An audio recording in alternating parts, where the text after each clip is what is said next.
What's going on? And welcome back to the Create You podcast. I have my uncle here. I'm very grateful actually to have him on.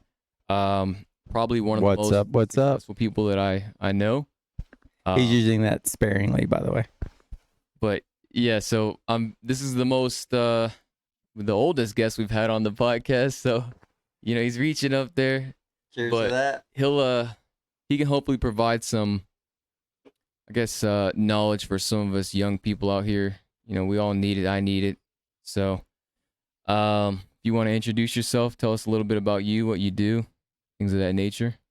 Yeah, I can be very broad in general. My name is Eric. I am this guy's uncle. I was born in Lubbock. I was raised around the country, around the world. My dad was in the military. I was in the military. The ultimate goal in life was to be a college graduate, which I accomplished 3 times, and also started a PhD program. Right now, I work in golf. Success is defined by the particular person. So, as he mentioned, he says I'm successful, but you got to define that on your own. Yeah. So, Well, in terms of like people that I know, I see like you're one of the few people that I look up to personally that I know to be successful. Like in me, it's like you have financial freedom. You've been able to do a lot of things that you wanted to do. And I feel like you have a good like head on your shoulders. You know what you want, you know what you don't want. And so I feel like because of that, you kind of live, I would say, a pretty good life. well, I would say a lot of that has to do with the fact that I didn't have kids. So, if you want to go ahead and drop a couple $100,000, or I think the average number is $1.2 million for a kid. So you get to have a little financial freedom whenever you don't have kids. But having said that, yes, I've been able to travel the world. I've been to probably 12 different countries. Been deployed a few times. Been to 48 of 50 states. Damn. Currently living in New York, New Jersey area. I work at a boutique golf management company as a director of membership sales and marketing. But you just got to find your passion and figure that out. What's up, Lola? All right, everybody, you know how it goes. We welcome Lola in every time. How you doing, Lola?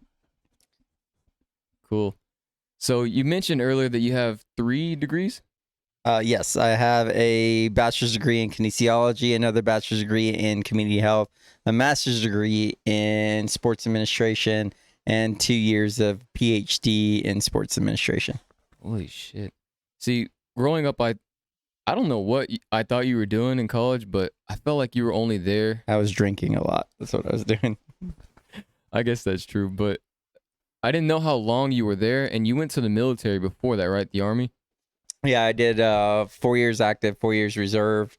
My 4 years of reserve time, I was also a full-time college student. So you did that right as soon as you turned 18, you went straight From high school to the Army, active duty for 4 years, got out, accepted to University of Texas, Texas A&M, and Texas Tech. But Texas Tech is where my home and heart was, so I decided to come here and go there. So after being in the military, college is just another thing to do. And I took the max amount of credit hours you could take in a semester. So in undergrad, it was right around 18, I believe. And in the summer, it was 9 hours that you were allowed to take. Yeah. So I was able to graduate with 2 degrees in a little over 5 years.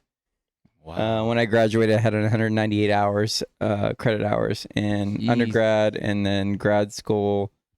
Grad school was a little bit different, but I was able to graduate that in a year and a half. What influenced your decisions in terms of like what you wanted to pursue in college?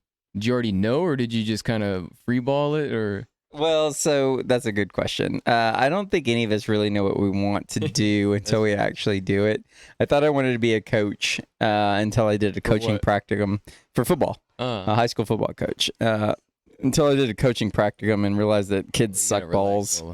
Yeah, I don't like the new. You don't like kids, or I don't like the younger generation in the fact that there's a sense of entitlement. Like, you owe me something. Here's a participation trophy. Excuse me. Let me spit that out. So like, there's a lack of respect in older people trying to teach you how to be better as a human being or as a person, and how to better yourself. So after I did that for a semester, I was like, absolutely not doing this. And then I went into more of an administration route, which I think, like, is it just business or just no, well, kinesiology, I think I wanted to do something.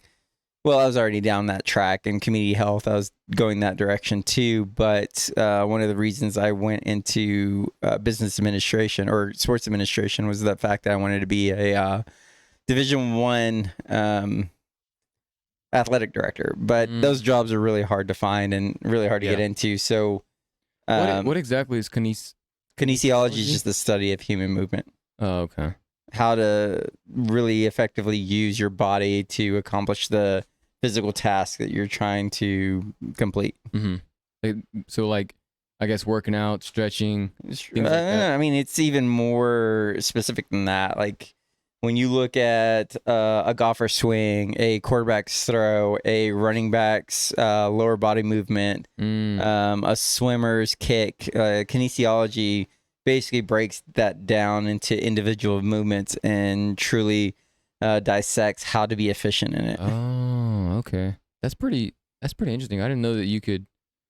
Well, I guess I didn't think there was like a study for that. I kind of understand that people do that, like in NBA. I've seen like videos on Instagram or something. Yeah. Where they're like breaking it down. That's why they have, you want to have your elbow at a certain range and then peak at this point for like the shooter, like the three or something. I think there's just a niche for everything in life, whether it's sports, business, even podcasting. You can break that down into multiple layers and decide how to be the most effective at it. And in fact, analytics, if you look at technology companies today, Google, Amazon, like, analytics run everything. And so, to kinesiology being maybe the in the forefront of that, of breaking down human movement before you actually knew what analytics were, that's kind of what it was.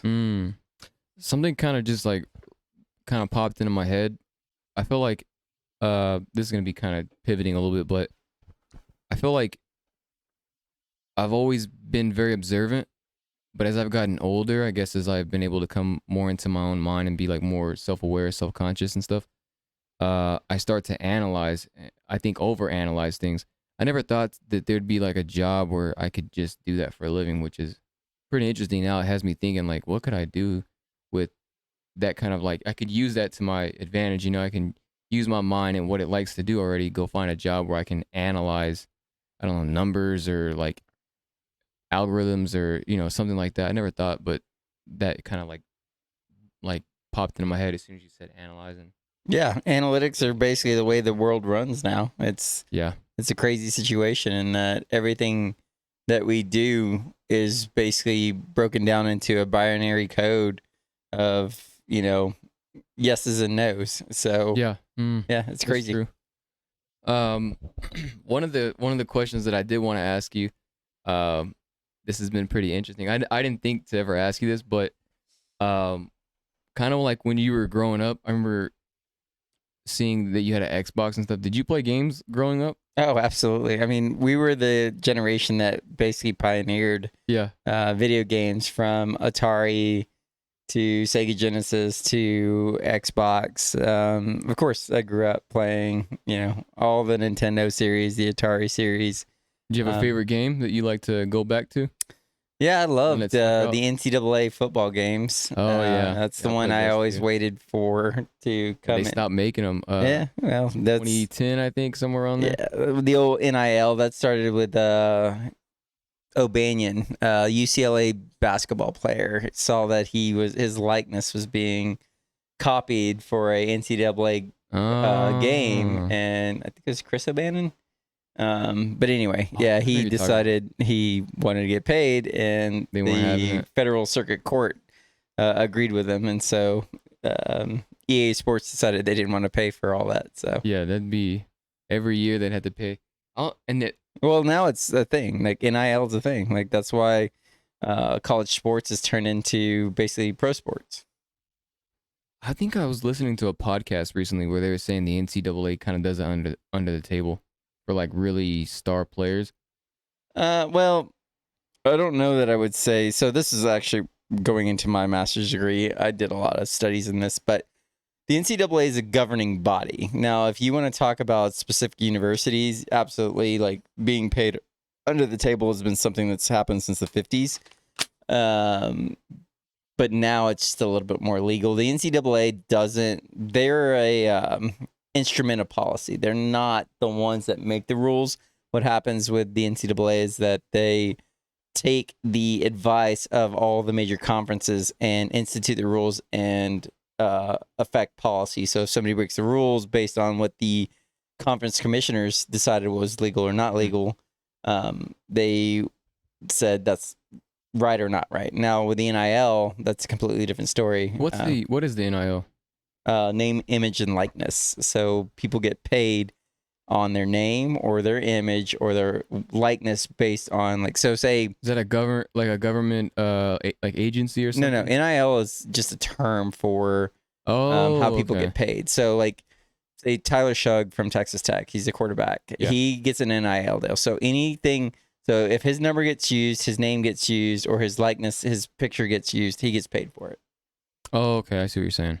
And that's from the NIL?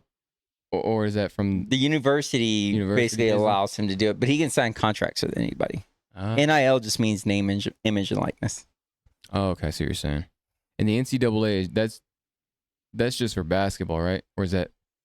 No, they are the governing body for all intercollegiate sports. So. Oh, okay. For some reason, I thought it was only like basketball. Nope. All sports, Olympic sports, football, basketball, baseball, swimming, tennis.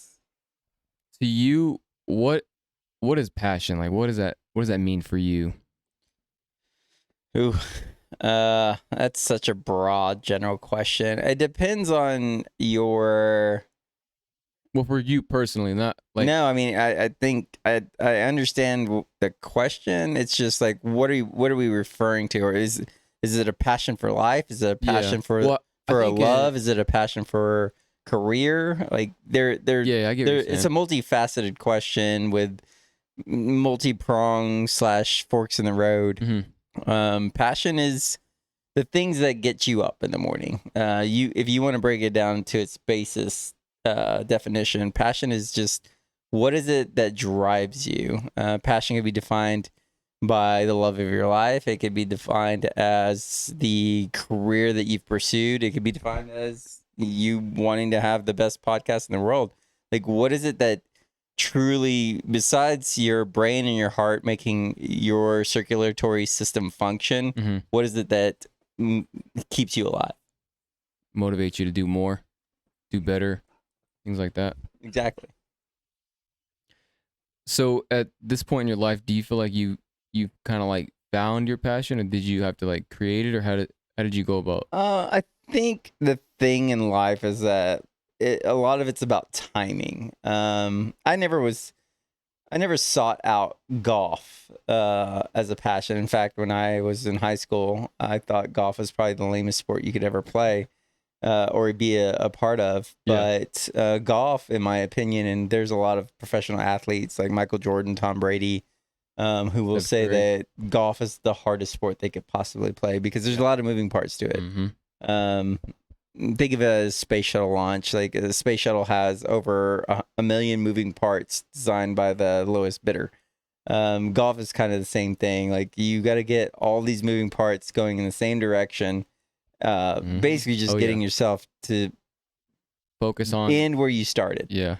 But with me, it just fell into it, and I fell into golf. I was graduating undergrad and offered a assistant GM position, moved up to a GM position, went into the marketing and promotion side, and then into the marketing and sales side. So, I just fell in love with it. It's just, you can attest to it. Like when you hit that one good shot, like you could have a terrible round, hit the golf ball 110 times, but on the 111th time, you hit the perfect shot, Yeah. and it Oh brings yeah. you back. Very satisfying. So I just fell into it, and I don't see myself doing anything else. And I truly believe that if people really understood golf the way I understand it, and I think we've talked about it in the past, like there's not a better microcosm of life of, it doesn't matter what you did before. You can't think about the future. All you can do is focus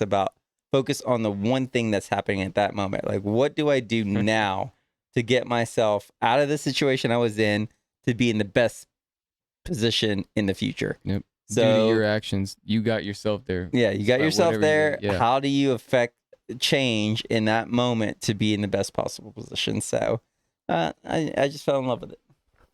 I think it's kind of interesting. I don't know if what I understand from like about life right now is that everybody has like different things that work for them, different things that don't work for them. So everybody kind of lives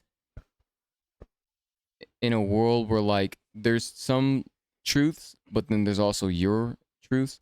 And so like I don't know if everybody needs to be more present or if that's just something that I struggle with. And we're in the same bloodline, so a lot of things are passed down from generation to generation. So I don't know, like, because everything you're saying about being present is something that I'm actively trying to like move towards in my life, because I realize with what I was saying earlier about overanalyzing is that I'm not here. I'm like way over here. I'm 10 steps ahead. I'm so perfectionist. I'm so like OCD and like anxious about everything in the future instead of just being right here. I don't really look back on the past very often. And like I usually feel like I do pretty well with getting that all together and then being here, which is why I don't think I really struggle with depression very much or like sadness, but anxiety is a big thing. So like it's just kind of interesting that you want like the whole thing about golf. It seems like the overarching theme is like to just be present, because that's all you can do to get that perfect shot. Because if you're back here or there, you won't get that. Yeah, but you got to think about things as a learned behavior. Like those who, I mean, it's a famous quote: "Those who do not learn from history are doomed to repeat it." Right. So, I mean, you got to know your limits. You got to know history. You got to know. You don't know where you're going unless you know where you've been. Um, Ultimately, like the only way you can move forward in life is to make the best decision you can with the information you have at hand. Yeah. And if you do not realize what you did in the past, you don't have any information. That's just, I mean, everything you do in life is based on feedback. So if you don't take that feedback or the historical information, you're not going to be able to make a good decision. So anxiety, yeah, it comes from somewhere. There's a lot of places where that can come from. I mean, we're some of decisions made way before our own birth, and we pass along things to our kids that our great great great great grandparents pass along to their parents and to their parents and to their parents. And so we aren't, the masters of our destiny, but we can affect change because we can understand history. Right. Yeah, I get that. That makes a lot of sense. I feel like as I've gotten older, I've kind of been able to realize that. Like, I also try not to use it as an excuse, which is like, like before I was like, I guess, like diagnosed with it, I always felt like something was off. I just didn't recognize that it was really an issue. I thought like my normal was solve problems, solve problems, solve problems. Like that's what I do all day in my head. Things that don't matter, things that do matter, things in the past, in the future, like little things, big things, like it doesn't really matter. That's like my default mode. And I started to realize like I don't I don't really want to live like that anymore. I want to be able, like when I'm washing the dishes, I want to wash the dishes. I want to be right here listening to music. I want to listen to music. If I'm here with you, if I wasn't listening to you, I'd be over here and I'd be like, what's my next question? What am I going to ask? What am I going to ask? But I'm just trying to be here and listen so I can be present. I feel like with that you can have an appreciation for a lot more, and you'll be a lot more, I guess, like happier because of it. Otherwise, people who live in the past or depressed, people who live in the future are anxious. So like you don't want to be in those. So you want to be kind of like in the middle, like that's balance.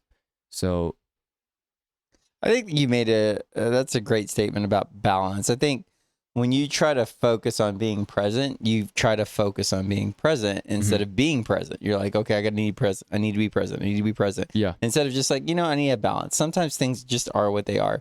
I mean, there's a reason why there's a colloquial statement of it is what it is. Like if you're so focused on like, I need to be present instead of just like that stuff happened. I can't control it. I got to move past it. Let that thought go. And you mentioned like washing dishes. If you can't focus on washing the dishes, there's something going on. Yeah. And you're focusing way too much and I feel like you become a victim of circumstance. And I know a lot of people don't like use the word victim because nobody wants to be a victim, but you're creating a circumstance where you're making life hard on yourself, trying to figure out life's problems when there may not even be a problem present at that time. Yeah, I think you're probably right, and that's what I've come to understand. I haven't really talked about this much with really anybody, but I struggle with intrusive thoughts, and they kind of came from like the OCD, and for a long time I was like, well, most things in life, how do you combat them? You face them head on, right? You try to solve it, you try to figure it out, you try to figure out what you need to do. Or maybe you just accept them. You don't even have to try to solve them. Some things, like I said, they are what they are. You're just like, there's nothing to figure out in that moment. You're just like, okay. And that was the hardest part because I kept answering the questions. I kept answering and like listening and like not being present. And the more that I focused on not trying to listen to them or whatever, instead of just accepting, which is exactly the way to get past it, it kept me in this spiraling loop literally all day, every day. And it was like fucking a vicious cycle, and I hated it. And I was like, what can I do to fix it? That's how I fixed every problem in my life that way. How can I fix this? But that problem was like, you can't. You just have to accept it, which I think is a really great lesson that I had to learn that I'm sure can apply to many different areas outside of just what I had struggled with. Like, like if someone's going to pass away, I can't fix it. It, like you said, it is what it is. It already happened. And you just have to accept it, move on, learn to cope with it. And I think that's really all you can do in life. Like you said earlier, like you're given these cards and you're dealt them, and you just have to learn how to make away with that, really. Yeah. There's no other way to get around that. I feel like you're answering your own questions right now. I typically do that quite a bit. In your eyes, do you feel like you're pretty successful? Would you consider yourself? I think there's still goals to be achieved. But maybe like looking back on what you have accomplished, would you say that? I think when you define success, it happens early. In my definition of success when I was a freshman in college was a very high standard, and right now I have not met that standard. And I guess maybe that goes back to maybe a definition of ambition. Am I somebody's definition of success? Yeah, I mean, especially coming where I grew up from, low socioeconomic status, mustard sandwiches were a thing. Potato chips were they were a dessert, or it was something that was a reward. Yeah, I guess in that aspect, yeah, it was. A lot of my family members have not achieved the financial success that I have. But where I'm at as a person, wanting to be a top level executive of a high end golf corporation. No, I don't. I consider myself progressing, not a level of success. So maybe you're not like comparing, I guess. I just haven't finished what I started, I guess, is where I would go with that. Am I successful? I'm successful in capturing small goals. Yeah. I haven't succeeded in my total task. I get what you're saying. When you were younger, you said that you had like really high standards for yourself. Like, if you could go back, would you lower them for yourself, or do you think it was good that you put them that high? You should always. I mean, what's that lame saying? Like, always shoot for the stars because you'll worst case scenario land in the moon. Yeah. Yeah. So no, I think if you set a low bar, I think Elon Musk said it. Like, if you give yourself 30 days to clean your house, it's going to take 30 days.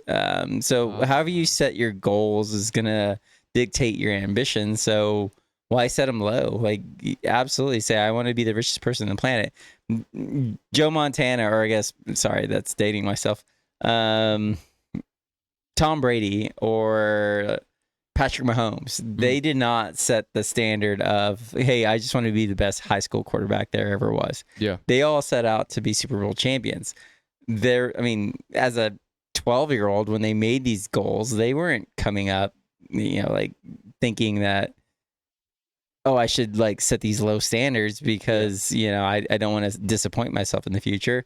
They set those high standards because they consider it no option, and failure should not be an option for them at that point. And Right. I think that should be anybody's standard. Like if you want to be a garbage man, or if you want to be a teacher, or like making a lot of money is not your deal, then be the best at it that you possibly can.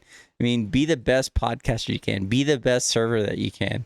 I mean, whatever goals you want to set them and reach them. I mean, as high as you want them to be, or whatever your perception of success is, set them as high as you possibly can for that level of success and see what you can achieve. Wow. Yeah, that's pretty good. I feel similar. I was just asking just because like I don't know like if you should set them a little bit lower so that way that you can at least meet the expectations that you set for yourself. But I think I've kind of always been the same way too. Like I've been very ambitious since a kid. I don't know where that came from. Like I think most of it comes from within you. Like nobody really teaches ambition. Like I think it's something that's innate, or maybe it's kind of learned based on experiences. Like sometimes parents will teach you that there is no such thing as failure, and then other times when you're in a bad situation, you're just like, I don't ever want to do this again. So it's, it goes back to the whole nature versus nurture thing. That. Like who taught you to do that? Like, I'm the only college graduate in my immediate family. That was the choice that I made. When my family in general is just like, oh, I'm happy to graduate high school and live in whatever city I grew up in the rest of my life. That just wasn't me. I figured out that early that there was something, the world's big. I mean, in the scheme of things, it's small, but the world's big and there's a lot to see out there. And like I said, I've seen a lot of it. And so I didn't feel like setting my standards low would benefit me in the long run, whatever it is that I decided to do. I think I just had an epiphany while you were talking. Like, it's so interesting how, like, this is like my podcast, right? So like I can literally take the direction with the conversation anywhere. I could have asked you something earlier about, I don't know, like anything else, and it could have took a different turn. And so like I don't know why, but I just right now I had the thought like I'm kind of directing this conversation to go a certain way, which is like kind of scary, but it's kind of cool because I can, like, I've had a few other people on, right? And we're all young, so we don't know a whole lot. But like talking to you, you've had 40 years of life experience on this earth, and so you know a lot more. There's a lot of things that you can get into. You have so many different like small like experiences or big that influence who you are. And I just think it's just interesting how I can kind of direct the conversation to go really any way. And so I don't know. I just wanted to mention that really quickly because I thought it was kind of interesting. It's really cool. The other question that I was going to ask you, so like for me, that the first thought that I ever like knew, like the earliest thought that I can think about for myself is like that ambition. Like I always wanted to do big things. Like I always knew for some reason. I just knew. Is there something like that you had growing up? Was it ambition? Like, did you know that you wanted to do like big things, or did you know like exactly what you wanted to do, or kind of? No, I mean, well, so to answer your question succinctly is, yeah, I knew I wanted to do more. But I think, referencing what I spoke about earlier, is it's about timing. You never know what's coming for you. Most of the time we talk about opportunities missed. Like, you got to be able to see it coming for you, and timing is everything. I fell into golf. I make good money. I'm not a rich guy by any stretch of the imagination, but I can do whatever I want whenever I want to. Ambition means nothing if you don't have the discipline to accomplish the tasks that are set in front of you. Yeah, very much so. I don't know if you see that. I wrote that thing there. What did it say? Deliberate focus and intentionality creates discipline. This gives you a higher probability to succeed in a given area. I don't know where that came from, but I think I just like kind of thought about it, and I was like, that actually makes a lot of sense. Well, and there's a famous golfer, Jack Nicklaus, who said in the past, he's like, people would ask him, are you just like really lucky? He's like, you know what? The funny thing is, the harder I work, the luckier I get. So there's obviously a correlation between your effort and discipline and how much luck that you pull out of it. Because I mean, the best golfers or the best athletes in the world are not lucky because, I mean, they don't hit that shot or throw that pass because they're just lucky. It's just they've done it so many times and are very disciplined in how they progress in their mechanics that it becomes second nature. So, like, the harder you work, the luckier you're going to be. I think that's a really common theme. I always look up to, like, many different people who I see as, like, proficient or, like, masters of their craft. So, like, I look up to Michael Jordan or Kobe Bryant, David Goggins, people like that. And a common theme that I always hear from them is, like, they always say this thing, like, obsessed. Like, they always say that, like, oh, I was just obsessed. And you can just, like, if you look at Kobe Bryant, he'd be in the gym. I think he wakes up he did wake up like 3 or 4 or something, like crazy. And he'd be working out for hours at a time and like busting his ass. He'd make sure that he was at the gym before anybody else was there. He would stay longer than them. And he wanted you to know that he was going to be in there longer. David Goggins is a similar, like, a rule kind of in his book where he's like, take people's souls. Like, he did that in Navy SEALs training. He was like looking at the what do you call those guys? The guys who are like talking shit to you. The instructors? Yeah. He would get in their head somehow, even though they were like beating down on them every single day for Hell Week or something, like getting into their heads, like showing them like you're kind of crazy. And like, you could make the argument that Kobe Bryant, Michael Jordan were kind of crazy because they're doing things that people don't do because it's fucking hard to be that driven, to be that disciplined, to be that obsessed with just one thing.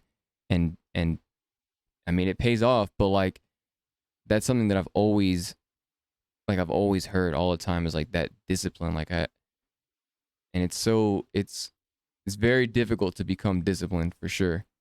I think it goes back to your statement about passion. Like, it's not difficult to be disciplined when you're passionate about what you're doing. Those guys are passionate about what they were doing. Yeah. I don't agree with, their methods. Like, I think Kobe Bryant was the biggest fucking prick on the planet, and God rest his soul. But that dude was not a good human being. And people are sheep, I think, in general. Like, they fall in love with these quote unquote icons that are good at things that they watch. Like, okay, great, you can put a basketball in a hoop, but were you a good human being? What did you leave on this planet that showed that you were of service to your people? And if it was that, like, all right, these people identified, these people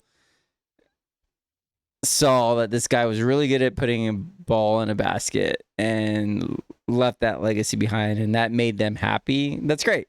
Cool. I don't think that was of service to anybody.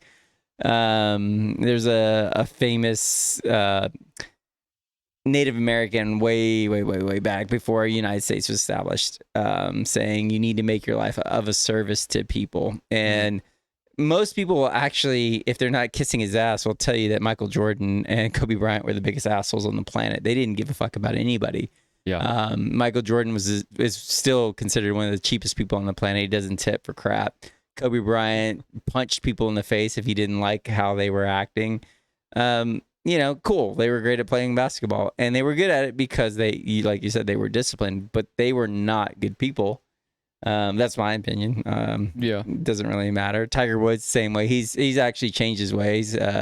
Michael Jordan's still a prick. Kobe Bryant, God rest his soul, didn't get to make that decision. I'm gonna use that as a title. You call Kobe Bryant He is an dick, asshole. but you can see a change in Tiger Woods. Tiger Woods was one of the biggest assholes on the planet, but now he enjoys his success because he's seen his own mortality and knows that passing along a legacy of kindness and humanity is way more important to him now. And I think one of the reasons why Steph Curry is so revered is that not only is he great at basketball, he is growing human beings. Like, whether that's within the game of golf or the game of basketball, he wants to grow human beings in a underrepresented community. You never saw that from any of those other guys. I don't know how we got off that topic, but anyway, they were dicks, but they were very good at what they did.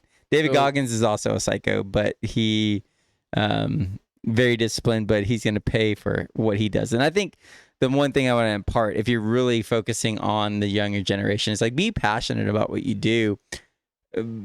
Pass along, like, trouble no person for their religion, and make sure they don't trouble you for yours, whether that is religious or not religious, but also be of service to the people that matter to you. I mean, I think the best thing you can do more than being successful for yourself is helping somebody else be successful.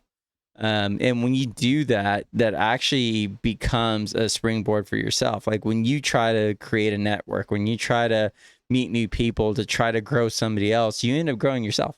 It's crazy how it happens. Like, you meet a bunch of people, you talk to a bunch of people, like, hey, my friend Jeremy, he's like really trying to start this podcast. Is there any way you might be able to do an interview for him?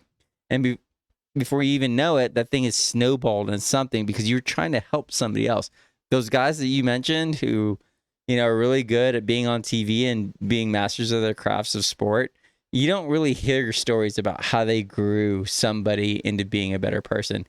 Unless, like, Michael Jordan saw something in Kobe, but he wasn't trying to grow anybody else to be bigger and better. I mean, he's had 2 wives, 2 very large divorces. So, it is what it is. Yeah, I agree with a lot of what you're saying. I feel like as you get to, I guess, like a certain status, maybe whether it be like financially or you get to the top of your your domain in whatever realm that you're in. Like, I think that, like, me personally, I feel like it's only fair that you bring people along with you. And I think a lot of times people won't do that. And even like me too, like, I felt like that when I was a little bit younger. Like, I wanted to be the best and nobody else could be around me. I didn't want nobody else to be here with me. But like, as I've gotten older, I try to bring more people on, and like I know some people who can like make beats and stuff. I'm not very, like, my relationship with them is not very it's not very good, but I'm like, why not? Why can't I bring this person along with me? He can help me out, I can help him out. Like, you only, like, the more people that you bring on, like my other friend Andy, he came on the podcast, he posted it to everything. He brought in hella traction that way. That was like the biggest podcast that I had, like 40 views, but that's pretty good because most of the time I'm getting like 20, somewhere in there. So like, the fact that he did that brought subscribers, it brought new people, it brought some engagement through the comments. And like, I believe in that wholeheartedly. What I wanted to say though was, so you made the argument they're not good human beings, and I kind of respect them more for their craft and their art and what they brought in terms of that, but also that they showed people that you can be great by focusing, by being disciplined, by showing up, by taking care of shit, not making excuses, like really like being there. And it comes with that cost, like you're saying, that you might have to kind of be an asshole because they all seem like they got a lot of pride. And, like, there's plenty of stories of Michael Jordan was like, where something would happen and he'd be like, okay, no problem. That's all I needed. That's it. That's all I need. And he would just go in the game and he dropped like 100 point, like just do some crazy shit like that. That's obviously not normal, right? So like the fact that you can do stuff like that using, I guess, like negative emotions is pretty impressive to me, and I learned a lot through that.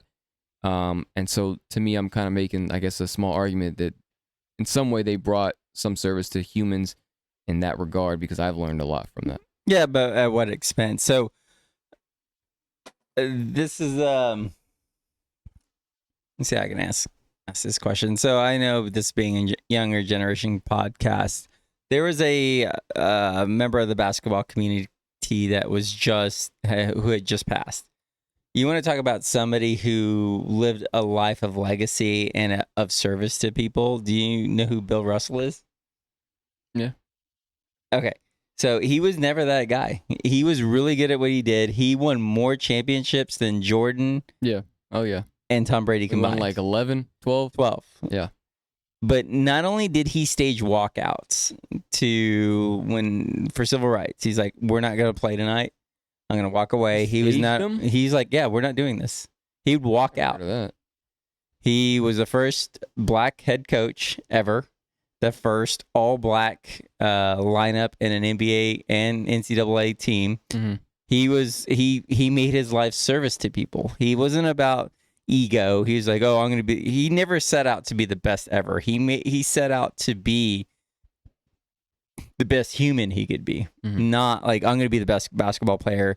And that's what Kobe was, and that's what Michael was, and they're considered the GOATs. I think Michael Jordan's hands down way better than Kobe. Kobe never made his team better. Like he won one championship without Shaq, where Michael Jordan won 7 by building his team around him. Again, and going back to being of service of people. Bill Russell, he said, like, this is when things are not fair, I'm going to try to make them fair. And he made sure that he included everybody. There's other 2 guys that you're idolizing, I don't feel like are worth idolizing because they didn't do anything more than make sure that their name was in a history book, as opposed to what did you do in your time to make sure that everybody was better? I get what you're saying.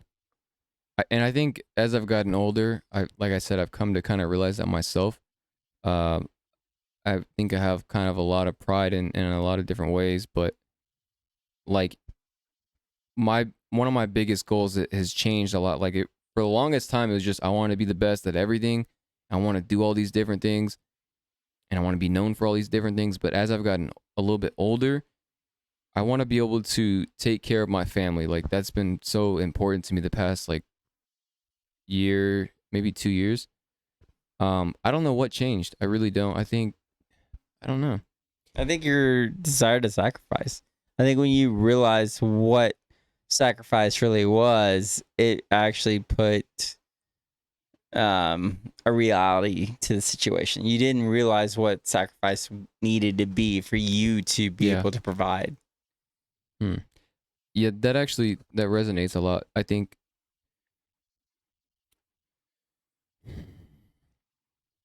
like I kind of resented my family a lot for many different reasons, and I wanted to be away from them because of many different reasons. And so as I got older, I pushed myself away from them. I pushed everybody away, and I only wanted to be with my friends. I wanted to be with my girlfriend at the time, like, and that's all that I wanted.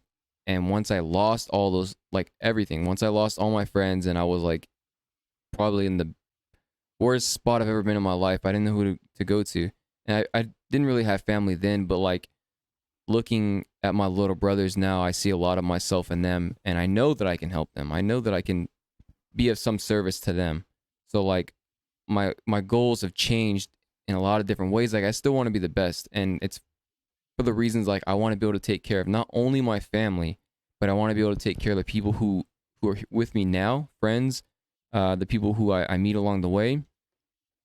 And I want to be able to do something for them, or even people that I've known in the past, be able to help them in some small way, because I wouldn't be who I am without them.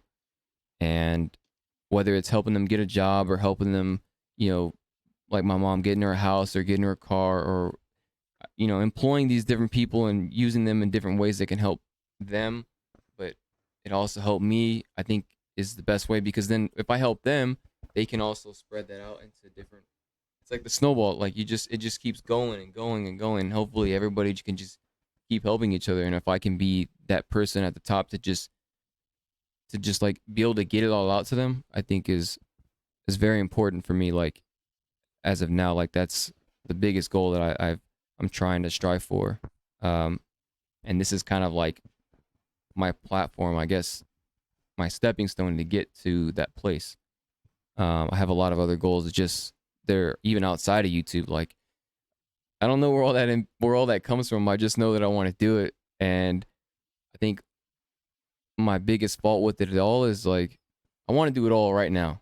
I don't want to just stick to one thing, which is why I have like two different channels because I can't just stick to one thing, but I really probably should. It's just I want to do it all at once, and I know that's not really viable.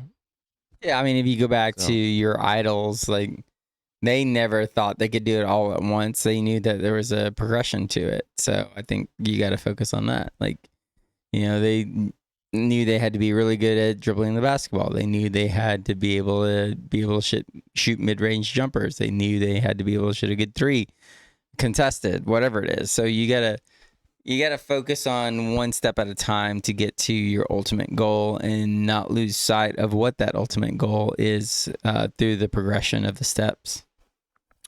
yeah, that's something I've been learning too. Is like making things. What do they call it? It's like what's the word? It's like practical. I think is the word. Just making sure that you're taking those very small steps to get to the bigger goal because sometimes it's hard to take. Like, say you're one step and you're trying to get to the third step, you can't just jump like that. No. You gotta take the smaller steps and It's the whole walk before you where you run thing. Yeah. One thing that actually changed my perspective on that because I used to try to just jump from one thing to the other and have these expectations that I could just do it. But I heard this quote one time. This guy said, "Say you're like stuck in a forest and you can't see the end of the forest. What do? You know you need to leave the forest, but how do you leave? You don't know which way to go. Well, how about you take a step? Just take one step. That's it. Take another and keep going. And eventually, hopefully, you can find your way out." Well, that goes to the old adage that I'm sure y'all don't know about is, uh, how do you eat an elephant? How do you eat an elephant? I have no idea. One bite at a time. You Yeah. can't eat one, but you can't eat it unless you start it. And Yeah, that would how take does a any long how time. does any journey ever begin? It begins with the first step. You got to take that first step to get you there. That's very true. I know that we've talked off camera, but you've mentioned that when you were going to college, you worked. I mean, you went to school and you talked about your credits and your hours that you spent in there, and you also had a job that you worked. You said 40, Yeah, I was full 40 time. hours. Full time. So, I guess it's well. So to get to where you're at now, what are some of the biggest sacrifices that you had to make to get there? Um, I don't know if I could ever categorize any of them as sacrifices. Yeah, working, like it takes time away from relationships or fun, Hmm. but working also creates relationships and fun. So I don't know that I ever looked at anything as a sacrifice. I just saw it as a necessary evil. I loved money. I liked the fact that I didn't have to struggle. So the Army paid for me to be in college. I was also in the reserves when I was in college. I Hmm. also worked 40 plus hours a week. In college, to me in general, it was just another job. Like, Yeah.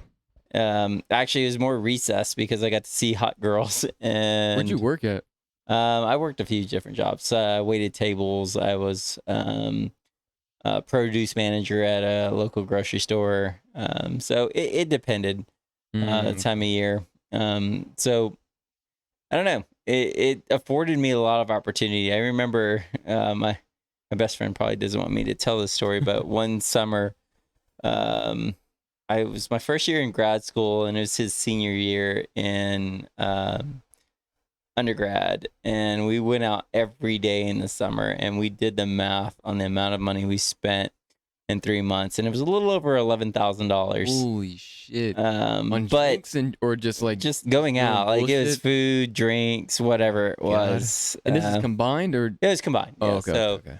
you're looking at a little over 5,500 a person. That's still a lot. And how many It months? is. 3? In 3 months. And the money was different a little bit back then, I guess. I mean, yeah. I mean, you're talking about a college town where your $2 beers, whatever it was. Wow. Yeah, it was a fun time, but it was a necessary evil. I enjoyed what I did as far as being in college, gathering information. I mean, obviously, I love gathering information. Mhm. Got 2 bachelor's degrees, a master's degree, and 2 years of PhD. Yeah. Information is power. It's knowledge that gets you through the days and helps you make decisions. Like I said, looking at history is important. And if you don't do that, you're never going to be able to progress to the goals that you want. Mhm. So I feel like I digress here. Do you think that knowledge can also be a gift and a curse? No, I never Think think so? that. Nah, not even a Why little not? bit. Without knowledge, I mean, why would you ever consider having information as a curse? Well, There are circumstances in a military standpoint that you can say that having too much knowledge creates paralysis by analysis. Yeah. But if you have information, I'd rather have information than not know and make a bad decision. Like making bad decisions because you were ignorant to the fact will always be detrimental and will always set you back. If you have positive information and have knowledge, you're going to be able to make a good decision or the best decision you can possibly have to progress your life. Like I never think having information is a bad thing. so the only reason why I kind of ask, because I would kind of feel the same way, I guess, up until recently. So the only reason why I think it is kind of a curse in a sense, and this may be like a different concept that I'm talking about, but it's like, for me, I don't like to have, one night stands or just be with some girl, like just fucking her, like. I feel like you're going in a different way right Okay. now. You're going down a wormhole. Well, just hear me out then. So with that, like, obviously being a young man, like, that's something that you kind of want, and working, as much as I do, and then not really having any or much free time for friends or for girlfriend or anything like that. Sometimes it can be a bit lonely, and sometimes you want to go do your thing. But to me, the only reason why I see that it's wrong is because I always feel like, at least from what I know, I always either I feel used or I feel like I use them, and I don't like that feeling. I think that that's wrong. I just don't think that you can take that intimacy away from like a relationship, and I don't agree with it. And so like I said, being a young man, it's like, you kind of want to do that, but at the same time, like, I don't want to do it because I feel like it's just wrong. What does information have to do? What is? Well, because I know that it's wrong to do. No, I think you're okay. So hold on, we gotta unpack a little bit there. There's just, like, holy shit, where are we going? Are we going to Siberia or something? Like a giant suitcase of shit you just threw on the ground. No, like information and like, so you're talking about a sense of morality based on cultural norms, talking about male and female human pair bonding versus intelligence and being able to bring information gathered to bear in a specific situation. Like, no. We're like, you just went down, like, you had a clown car full of clowns going down a fork in the road, and he's like, hey, fuckers, get out. I'm going this way. You go that way. No, that has nothing to do with what we're talking about. If you're talking about a sense of morality, that's defined by the society you live in. I mean, you can go around cultures in the world, and I've seen a lot of them. I've been in the worst places in the world, and cultural norms, they vary. And I think, I know we're not coming to the end of this podcast, but if any of you people want to know what life really should be, it's not about what culture says it should be. There's cultural norms all over the place. There are no rules to this. You can make this thing up the way you want to. Like, you live in a society that says you need to do this, that, especially you living in Texas. Texas tells you need to live by these rules, like follow our norms, follow our religions. That's not what life really is. Because at the end of it, when you're lying on your deathbed, and I've seen this happen, being a soldier, seeing my friends die, nobody gives a shit. Make your rules up the way you want to. Don't infringe upon anybody's liberties or their self-worth. But if you want to be a single person, enjoy life for the rest of it, or if you want to fuck 100 girls because they let you, and as long as you're passing along the information, hey, this is how I view life, and you're being upfront and honest, then go do that. There's no change the rules whenever you want to. Like, have the courage to start over whenever you want to. Like, this is what you just said. I mean, yeah, there's a sense of morality that you can create as an American, but in other cultures, who knows what that morality is? So let's get back on track. You saying like what this needs to be about information gathering. I mean, yeah.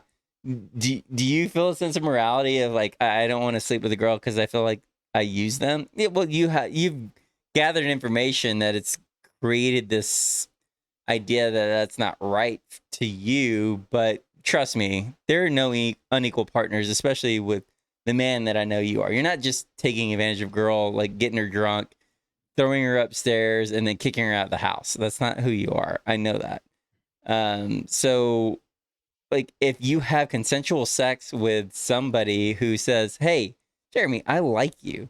Mm-hmm. I want to go have sex with you. And if they say that, then like why would you, I mean, who are you to say as a person looking to have fun in their younger 20s, that's a bad thing? Like, that's how you gather experience, because hey, it teaches you who you don't like in a woman and a woman doesn't like in you. Yeah. And it also teaches you to be a more caring / involved lover. Like, so say like that girl was guiding you into a higher level of intimacy. You wouldn't have learned that by just having one person. So say you had one relationship in your entire life. You may not know what is what from there. So let's get are you talking about like with them?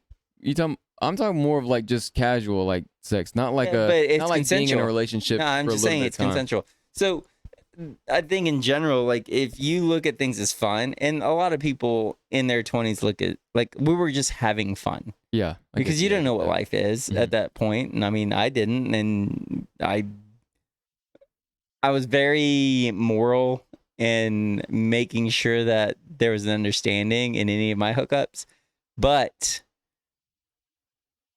it was like everybody knew what they were getting into. Mm-hmm. So I think we went in a different direction. No, we'll get off that because I don't know why that's always a topic of conversation when I do these podcasts. I think you're looking for permission or something.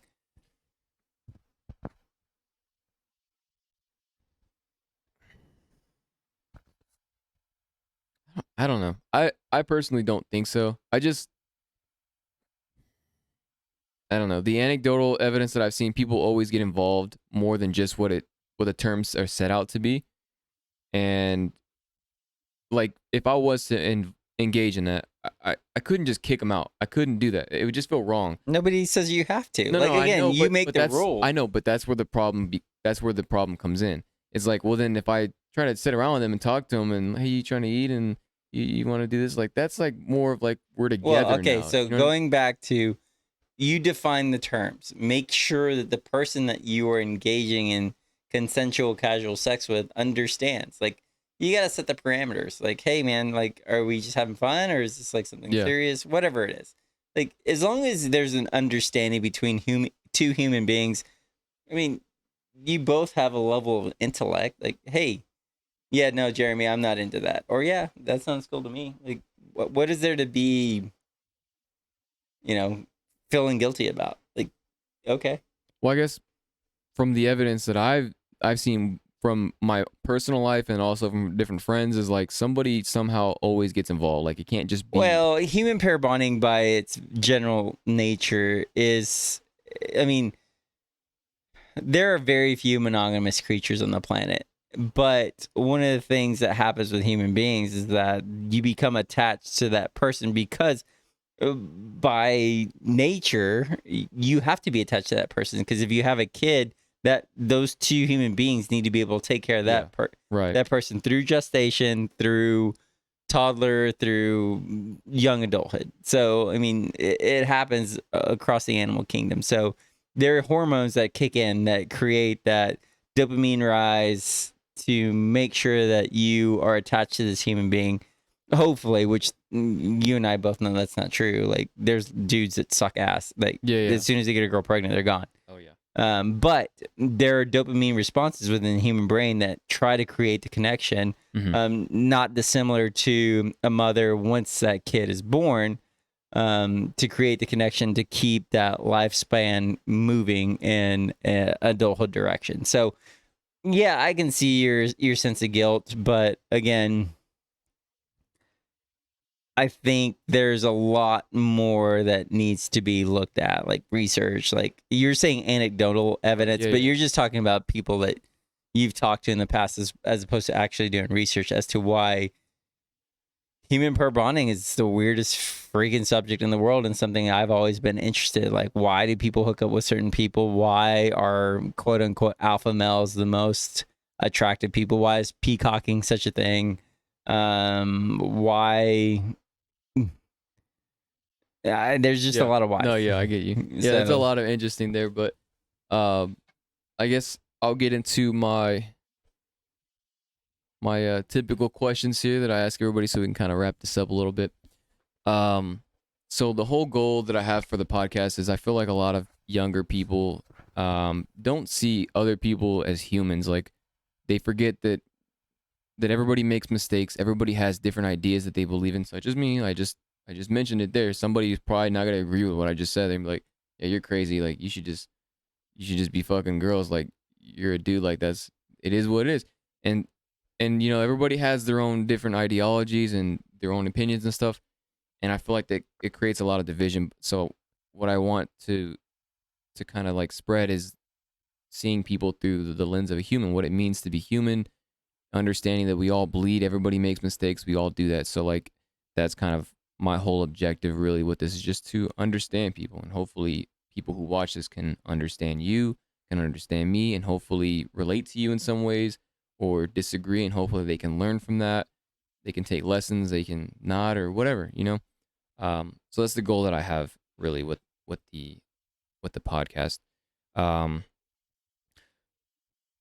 So I'll start kind of with this one. What do you think is your worst attribute, characteristic, weakness, or fault? That's a really good question. I'd love to see what your younger people that you've had on the show come up with. They're mostly, they don't kind of know. We're still young. I think so it's a they're level of figuring it out. intolerance. I think America in general has this idea that everybody needs to think like them, and I feel like that's probably a flaw of mine. Like I have a limited tolerance for bullshit. Like my idea of what bullshit is not everybody else's, and one of the biggest problems in this country is that the divisive nature. Like you, to be committed to your cause doesn't mean that you need to be Like shitting on everyone. aggressive to anybody else. Like being silent to their opinions doesn't necessarily equate to weakness. It just means that you can respect somebody for their opinion. Where for me, like if you don't think like me or you don't act like me, sometimes I can get a little aggressive with it. Like, what the fuck are you, stupid? Which is not probably the best thing. Like sometimes it's okay to say, well, that's a good opinion, and just move on. Just move on. Exactly. Yeah, I think I agree with that too. I feel like a lot of the younger people don't. It's like, I don't know if I should say this, but it's like the whole BLM thing, or like the different pronouns or the gender. Like everybody, a lot of younger people, they just like, we're all You're about young. to cancel, bro. I know, You should I know, but like my thing is like, we're all young. Like, what the fuck do we know? I always say it to myself. I was like, well, what do I know? Because I don't know anything. I'm fucking 22 years old. What the fuck could I possibly know? Like, really know? Maybe some things, maybe, but like, not really. So, like, a lot of the younger people are like pushing all this, and to each his own, I guess. Like, I don't have any issues with that. But like, my thing is like, if you don't believe that, or if you're not pushing that same agenda, or you don't care about it, you're wrong. And it's like, I'm doing different things. This person's doing different things. We all care about different things. That's just life. You can't care about everything. It's not Yeah. possible. I think it's hard for your age demographic to really sift through all that because, like, ultimately, what every human being is trying to do is belong. Yeah. And so when you fall into these ideologies, you're just trying to belong, Right. whether it's left or right, middle, centrist. And there's a reason why there's a bell-shaped curve. Like there's, here's where it's at. Most of us fall right in the middle. center of the bell-shaped curve. There's far right, far left. Most of that is definitely nurture versus nature. Mm-hmm. But it's going to be hard for you to navigate that without finding your own peace and what you view the world should be.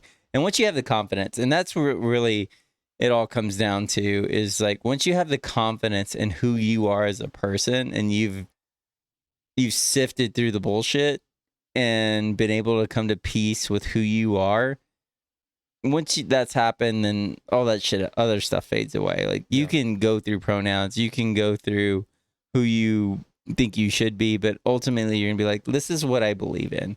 And most of the time you're gonna fall within the middle. Right. And that's just our society. Again, going to societal level norms.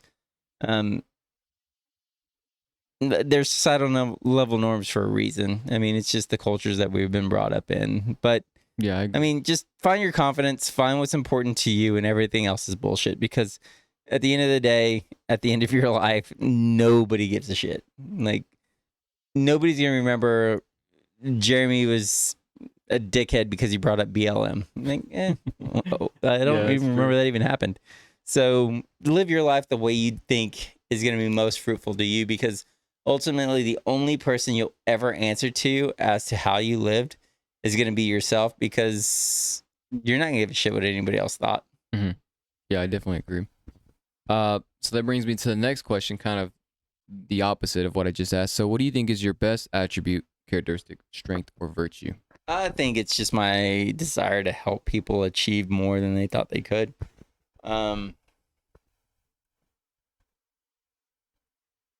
A lot of people don't like taking advice, but I guess let me backtrack. My ability to listen. Yeah. I listen. I'm just like, okay, what are you looking for? If I can help you, I'm going to probably chime in. And if I can't help you, I may just kind of say, hey, you should probably go talk to this person. I just like to listen to people. Everybody has a story. And again, going back to what's the problem with society is that nobody wants to listen to the other person's story. There's volumes, there's libraries of information and data that you can get from one person. And I think that's what makes me, whatever you define success as, successful in the job that I do, is that everybody has a story, and I want to hear their story, because if you listen to somebody's story, there's going to be something you can take out of it. Yep. And if you're able to listen and talk less, there's so much more information that you're going to be able to gather. And there's going to be so much more decision-making power you'll have when it comes time to make a decision about a specific subject. Mm-hmm. Yeah, definitely agree. One of the other person that I idolize is Jordan Peterson. Mostly for his books. They've helped me tremendously over the past few years. Actually, one of the rules that he has in the book is like, listen to somebody as if they know something that you don't. So like, that's a very great rule. Like if you just listen to somebody, they can tell you something that you don't know. And I feel like that, like there's that quote where it's like, you have two ears and one mouth. That means you should probably listen a little bit more. And Like you can literally, if you just listen to somebody, you can ask them questions and you just keep listening, you can understand them. And I think that's also another goal that I have with this is just to understand people. Like it's, you should always seek to understand people instead of trying to be understood because there may be something. Yeah, and if you're the smartest person in the room, you're in the wrong room. Yeah, exactly. One of the next questions that I have. There's one thing that people misunderstand about you most. What do you think it is? It'd be an ignorant statement for me to assume what anybody understands about me. So that's a really tough question to answer. Well, from what I guess from maybe what you, yeah, I guess I get what you're saying. Like I can't assume what other people understand about me. Maybe that somebody's told you and you're like, I don't know about that. I guess maybe just recently, not to bring this down to a somber subject, you know, my own father who is battling and will soon pass from cancer just assumes he knows me and he's never even taken the time to know me. Just thinking he understands me more than anybody else. And when he makes his statements, it's just like, dude, we haven't had a true conversation probably since I was 5 years old. So for him to say like pass along his little tidbits of these are the things you need to go do, I'm like, bro, we haven't even fucking talked. So I get what you're saying, yeah. Yeah, like I don't know. I can't intelligently speak about the perceptions of others. All right, I respect that.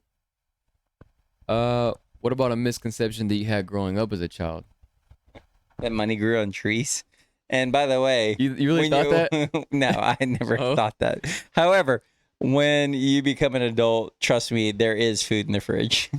Oh hell yeah. Oh yeah, there really is. I remember that. Mom, there's nothing to eat. Really? She looks in there. What the fuck's all this? Yeah, You no, can like, cook bro, that? like, no, I ain't going out, man. I'm not going out. I'm gonna go ahead and eat. That's pretty good. That's funny. All right. What is one moral rule you think everybody should abide by? A moral rule? Yeah. Nah, I don't. I can't do answer those? that question. No. Well, what, I mean, I don't.